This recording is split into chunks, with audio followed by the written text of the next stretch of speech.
team, thanks for joining and welcome back. In this tutorial, we will be looking at budget. Now, there are instances when you're working on AWS, especially with respect to an EC2 or an EMR, or if you're spinning up an Jupyter notebook and you let them run for overnight, there are instances where now it can impact your bill, right?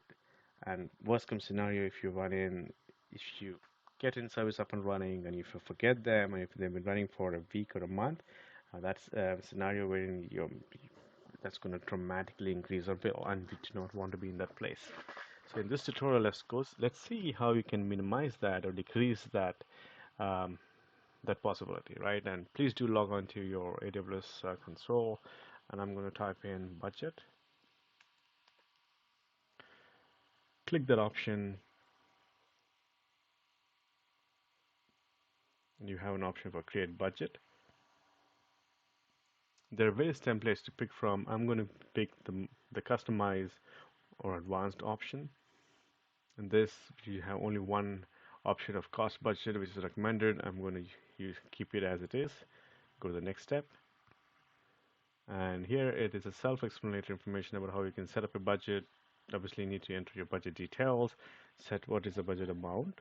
Then there's an option for a scope your budget as well. I'm going to call it as AWS train 25 per month. All right, that is the amount. For me, I'm going to just that's the name of the budget, right? Next is set budget amount. You have an option for you want to make it daily, monthly, quarterly, or annually. I'm just going to use the monthly option. I'm going to keep the recurring budget as it is, and you have an option for what's the budget method. It's going to be fixed, planned, or auto adjusted. I'll use the fixed one. I'm going to enter in $25. All right, you have an option whether you want it for this budget alert system to be for all AWS services or only for filter specific AWS cost dimensions.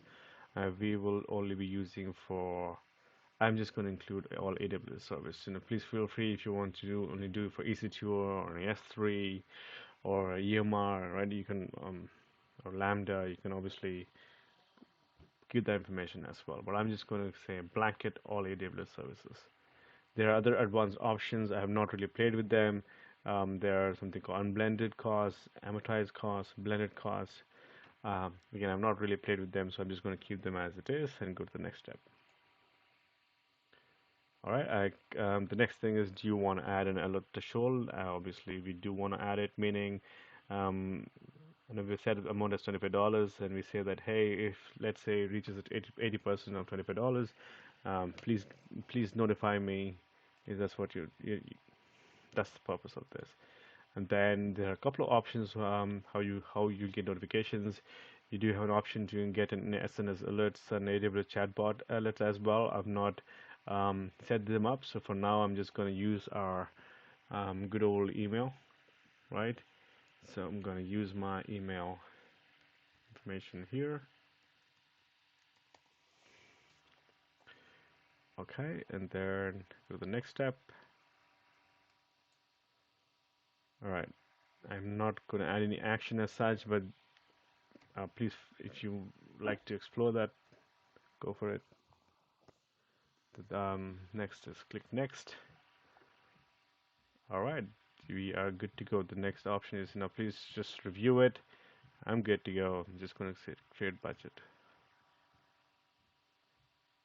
All right, now it's being created successfully. I'm sure you will get a notification. Again, this is for $25.